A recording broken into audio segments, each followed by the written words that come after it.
बिस्मिल्लाहिर्रहमानिर्रहीम। अस्सलाम वालेकुम व्यूअर्स, क्या हाल चाल है आप सब दोस्तों का। उम्मीद करता हूँ आप सब बिल्कुल ठीक ठाक होंगे। आप सबको वंस अगेन अनदर व्लॉग में बहुत बहुत वेलकम है आप सबका। इस तरह का मुझे रिस्पांस देने का, जैसे आप मुझे पिछले व्लॉग्स में कंटिन्यूस सपोर्ट कर रहे हैं, बहुत बहुत शुक्रिया दोस्तों। आज मैं आप लोगों का एक ऐसी जगह दिखाने जा रहा हूँ जो शहरों में तो देखने को मिलती है लेकिन बहुत कम मिलती है ना।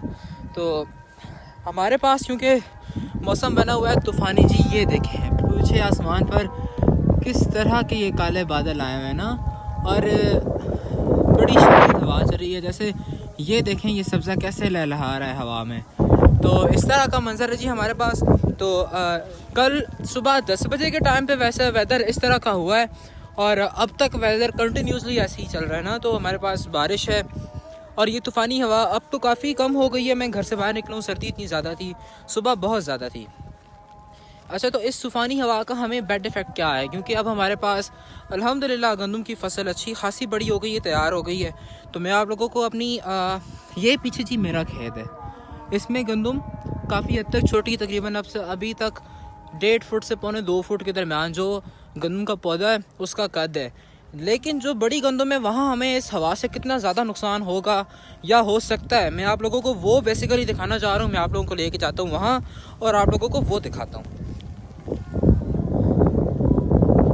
तब तक आप साथ साथ व्यूज़ देखें, कितना खूबसूरत व्यू है।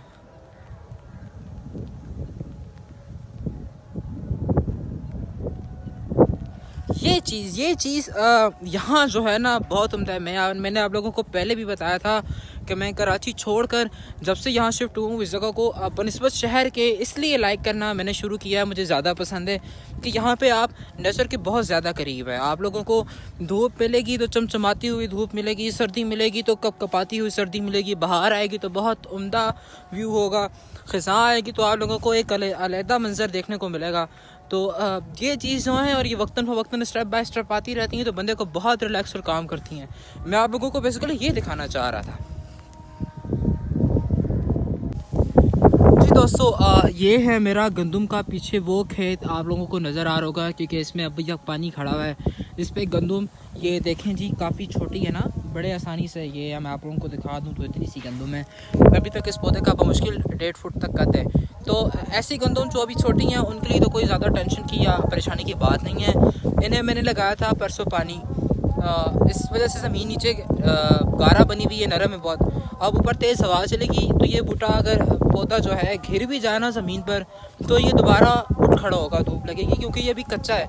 लेकिन अब ये जैसे साथ ये पीछे मेरे अगर आप लोग को नज़र आ रहा हो तो ये गंदम है, ये मेरे गांव के एक बंदे की है, ये बड़ी है। इसके लिए अब टेंशन की बात है क्योंकि इसका जो पौधा है वो पक चुका है।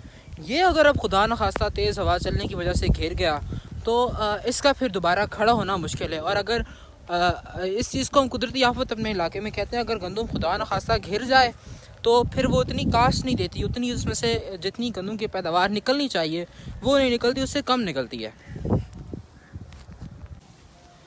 दोस्तों मैं इस टाइम अपने उस खेत के पास पहुंच चुका हूं जिसमें गंदम अल्हम्दुलिल्लाह एक तो बहुत उम्दा आउट क्लास है क्योंकि उसे फर्टिलाइज़र वगैरह अच्छा डला हुआ है, खाद अच्छी डली हुई है।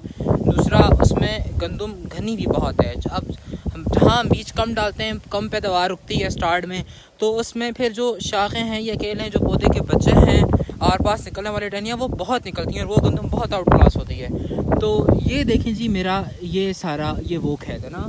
अब इसके मेरे पास जो निकलने वाले बैड इफेक्ट हैं इस वेदर की वजह से वो दो हैं। ये रहा जी सामने सिट्टा गंदम का, इसे हम अपनी लोकल लैंग्वेज में सिट्टा प्रोनाउंस करते हैं, उर्दू में से बाली या खोशा इस किस्म का कुछ वर्ड यूज़ होता है, कहा जाता है। ये भी देखें जी यहाँ पर भी हैं, ये रहे व्यूअर्स। अब ये जो सिट्टे निकल रहे हैं, अब सिट्टों में अभी तो नहीं लेकिन 2 से 3 दिन में दाना बनना शुरू हो जाएगा। हमारे यहाँ देसी हिसाब से जो वेदर चल रहा है फगन चल रहा है, फगन का महीना। तो इस महीने में इस तरह के तूफ़ान आते रहते हैं। वैसे अमूमन कहा मुझे भी मेरे अब्बू साहब अल्लाह उन्हें जन्नत में जगह अता फरमाए, वो बताते थे जब मुझे वो चीज़ें ट्रेन कर रहे थे या सिखा रहे थे, फगन में या इससे नेक्स्ट मंथ आएगा चेतर, उसमें इस तरह के जकड़ वगैरह आएंगे। तो उनमें फिर ऐसी गंदम जिनका सिट्टा निकला हुआ है या इनमें दाना बन रहा है, पौधे पर बोझ होने की वजह से ना, जब ये खोशा या डाली या सिट्टा निकल आएगा, बोझ होगा, ये पौधा घिर जाएगा। ये पौधा गिर जाएगा और ये फिर पौधा उठ नहीं सकता क्योंकि इस पे बोझ है, वज़न है। अब जैसे मैं आप लोगों को एक साइड कॉर्नर ये दिखाता हूँ, ये देखिए यहाँ पे ये मेरी इस तरह ये पीस ना, ये थोड़ा बारिश से क्लोज नज़र भी नहीं आ रहा, लेकिन आप लोगों को इस जगह में और इस जगह में अच्छा खासा फ़र्क नज़र आ रहा होगा। ये अब गंदम घिर चुकी है, ये A to Z फ्रॉम यहाँ से लेकर जहाँ से इस टाइम मैं खड़ा हूँ, पीछे मेरे सारे ये देखें जितने भी वो एंड तक जगह ये अब घिर चुकी है। अब इस पे हमारे पास दोबारा इसके खड़ा होने के चांसेस बहुत कम है। अब ये खड़ी भी अगर मिसाल के तौर पर, एक तो इसने होना नहीं है, लेकिन अगर हो भी जाए तो उसने उतनी पैदावार नहीं देनी क्योंकि ये पौधा काफ़ी स्ट्रगल करके बड़ा हुआ है। तो इस तरह दूसरा बारिश बहुत तेज़ हो गई है। मैं चाहता हूँ आप लोगों को अब घर में नेक्स्ट व्लॉग इंशाल्लाह आगे से घर में बनाता हूँ, आप लोगों को आज कंटिन्यू रखूँगा पूरे दिन की। आज की मैं बारिश में रूटीन दिखाऊँगा आप लोगों को अपनी। पीछे ज़रा मंजर चेक करें दोस्तों, ये जी काली घटाएँ चल रही हैं इस टाइम। मेरा कोट आप लोगों को नज़र आ रहा होगा, देखें इस पर कितनी ज़्यादा बूंदाबांदी है, बारिश हो रही है इस टाइम। मैं भीग चुका हूँ सर्दी में, अच्छी खासी सर्दी है। मैं आप लोगों को घर में लेके जाता हूँ, नेक्स्ट व्लॉग में आकर वहाँ से शूट करता हूँ। तो दोस्तों इतनी तेज़ बारिश में मैं बाहर घूम रहा हूँ। देखें जब हमारे पास आसमानी बिजली का या बर्फ़बारी का चांस बना है ख़तरनाक मौसम में ना, तो मैं पहुँच चुका हूँ घर, लगाता हूँ कुंडा। ज़ोर की अजान हो रही है, अब हमारा खाना पक चुका होगा। पहले तो जिस्म गर्म करता हूँ, कोट वगैरह भीग चुके उतारता हूँ, फिर अभी की डांट सुनता हूँ, बारिश में घूम रहा हूँ, बीमार हो जाऊँगा इसलिए। और फिर अब बना हुआ होगा खाना, फिर जाके खाते हैं। ये भी बड़ी मुसीबत है अब ना, हमारे पास सुबह से बस एक बूंद होती है और बस लाइट गई।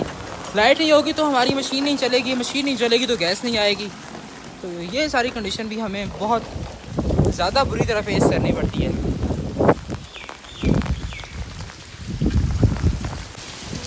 मेरे बेचारे कबूतर ये देखें, तो ये